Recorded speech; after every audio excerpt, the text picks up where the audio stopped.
Okay, seems it's time to replace the filter. This is on a Whirlpool fridge, but every fridge is basically the same-ish. Find the location of your filter compartment. On the end of it has a little arrow pointing this way, so I'm just going to twist it that way.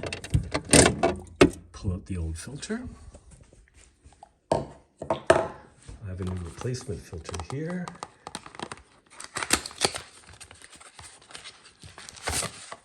Pull that out. Move before installation, of course.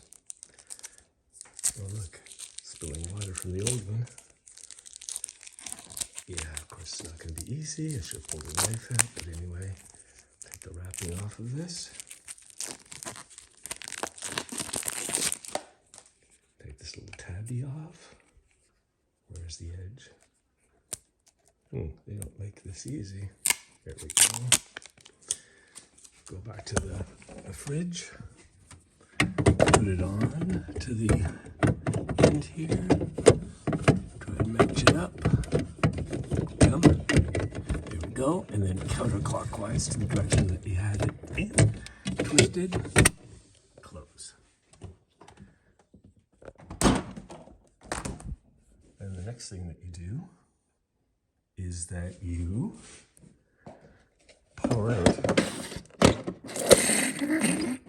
some air first. There's some sediment that's in that new filter. And so now basically what you want to do is clear out the filter. And run about 5 to 10 liters of water out of the filter. And then reset the replace filter on this fridge. And Bob's your uncle. Hope this helps. Bye.